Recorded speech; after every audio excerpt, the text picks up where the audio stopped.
എല്ലാ മാന്യ പ്രേക്ഷകർക്കും ഹരേ കൃഷ്ണ എന്ന ഈ ചാനലിലേക്ക് സ്വാഗതം. ജ്യോതിഷ സംബന്ധമായ വിഷയങ്ങളാണ് നമ്മൾ ഈ ചാനലിലൂടെ ചർച്ച ചെയ്യാൻ ഉദ്ദേശിക്കുന്നത്. ഇന്ന് നമ്മൾ നോക്കാൻ പോകുന്ന അശ്വതി നക്ഷത്രത്തിൽ ജനിച്ച സ്ത്രീകൾക്കുള്ള നക്ഷത്രപ്പൊരുത്തമാണ് ഇന്ന് നമ്മൾ നോക്കാൻ പോകുന്നത്.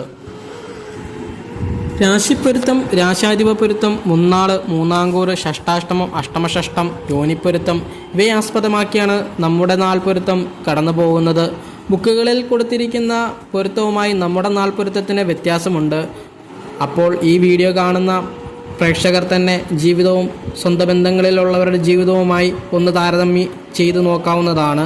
നമ്മൾ പറഞ്ഞ നാൾ പൊരുത്തമാണോ ഉത്തമമെന്ന് പരിശോധിച്ചാൽ നിങ്ങൾക്ക് അറിയാൻ സാധിക്കും.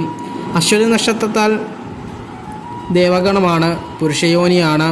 മേടൻ രാശി ആയതുകൊണ്ട് തന്നെ ചൊവ്വയാണ് രാശാധിപൻ. പുരുഷയോനിൽ ജനിച്ച അശ്വതി നക്ഷത്രത്തിൽ പിറന്ന സ്ത്രീക്ക് പുരുഷയോനിൽ പിറന്ന പുരുഷനെ മാത്രമേ എടുക്കാൻ പറ്റുകയുള്ളൂ. ഭരണി നക്ഷത്രം നല്ല രീതിയിൽ ചേരും. കാർത്തികകാല്, മുന്നാള് കൂടാതെ സ്ത്രീയോനി നക്ഷത്രവുമാണ്.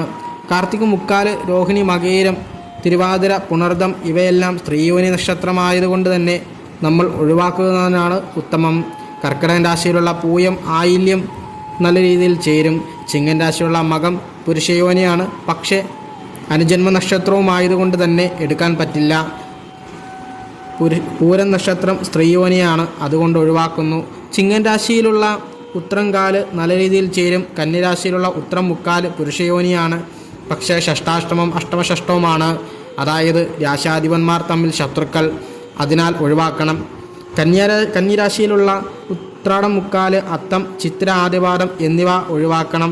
തുലാൻ രാശിയിലുള്ള ചിത്രകാല് വശപ്പൊരുത്തമുണ്ടെങ്കിലും സ്ത്രീയോനി ആയതുകൊണ്ട് തന്നെ ഒഴിവാക്കണം. ചോതി നക്ഷത്രം തുലാൻ രാശിയിലുള്ള വിശാഖം മുക്കാല് നല്ല രീതിയിൽ പൊരുത്തമുള്ള നക്ഷത്രങ്ങളാണ്. വിശാഖം കാല്, അനിഴം, തൃക്കേട്ട ഈ വൃശ്ചിക രാശിയിലുള്ള രണ്ടേകാൽ നക്ഷത്രങ്ങൾ ഒഴിവാക്കണം. ഷഷ്ടാഷ്ടമം അഷ്ടമഷഷ്ടവും.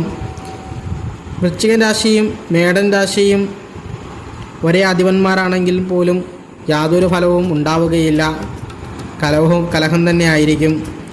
ധനുരാശിയിലുള്ള മൂലം നക്ഷത്രം അത് അനുജന്മം നക്ഷത്രമായതിനാൽ ഒഴിവാക്കണം. കലഹമൊഴിയില്ല. പൂരാടൻ നക്ഷത്രം നല്ല രീതിയിൽ ചേരും.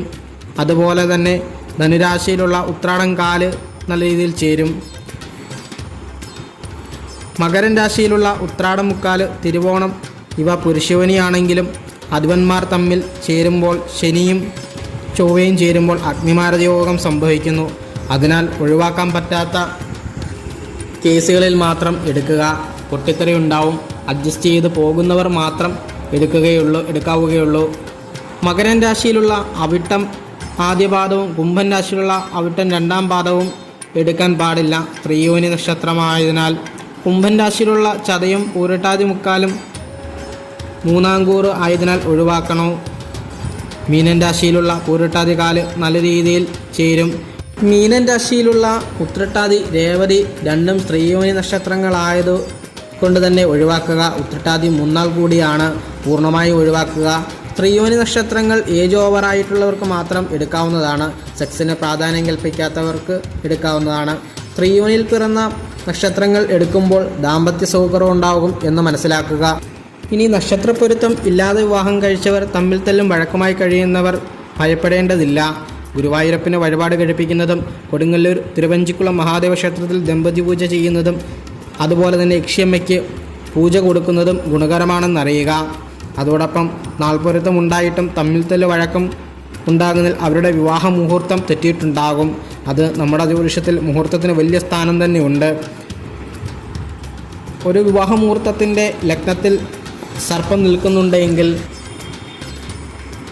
അവർ ഇനി എത്ര നാൾപ്പൊരുത്തം ഇല്ലെങ്കിലും അവർ ബന്ധം വേർപിരിയുകയില്ല. കലഹമുണ്ടായാലും എത്ര കണ്ട് അടിപുഴ വഴക്കു കൂടിയാൽ പോലും ആ ബന്ധം മുന്നോട്ട് പോകും. അതുപോലെ തന്നെ ഒരു മുഹൂർത്തത്തിൻ്റെ അഷ്ടമവും 12ാം ഭാവവും ഒഴിവാകണം. ശുഭകാരകനായ ചന്ദ്രൻ പോലും അഷ്ടമത്തിൽ വരാൻ പാടില്ല. ഇനി ചൊവ്വ നീചം ചെയ്ത മുഹൂർത്തത്തിൻ്റെ 12ൽ നിൽക്കുകയോ 12ലേക്ക് ദൃഷ്ടി ചെയ്യുകയോ ചെയ്താൽ പുനർവിവാഹം ഉറപ്പ്, അല്ലെങ്കിൽ മരണം വരെ സംഭവിക്കാം രണ്ടിലൊരാൾക്ക്. അതുകൊണ്ട് തന്നെ ഒരു വിവാഹമുഹൂർത്തം എടുക്കുക എന്ന് പറയുന്നത് വളരെയധികം ശ്രദ്ധിക്കേണ്ട ഒരു കാര്യമാണ്. വളരെയധികം പ്രശസ്തിയാർജിച്ച ഗുരുവായൂർ പോലെയുള്ള ക്ഷേത്രങ്ങളിൽ അവിടെ നടന്നിട്ടുള്ള വിവാഹങ്ങൾ നിങ്ങളൊന്ന് പരിശോധിച്ച് നോക്കുക. സെലിബ്രിറ്റീസിൻ്റെ കാര്യം മാത്രം എടുത്തു നോക്കിയാൽ മതി. സാധാരണ ബോധമുള്ളവർക്ക് കാര്യം മനസ്സിലാകും. അവിടെ മുഹൂർത്തം നോക്കുകയില്ല. നമ്മളിപ്പോൾ പറഞ്ഞിരിക്കുന്നത് പൊരുത്തം ചന്ദ്രാലാണ്. ഇനി ലഗ്നാലുള്ള ജാതക പൊരുത്തം കൂടി നോക്കി മാത്രമേ ജാതകം എടുക്കാവുകയുള്ളൂ. എല്ലാ മാന്യ പ്രേക്ഷകർക്കും നന്ദി, നമസ്കാരം. ലൈക്ക് ചെയ്യുക, ഷെയർ ചെയ്യുക, സബ്സ്ക്രൈബ് ചെയ്യുക.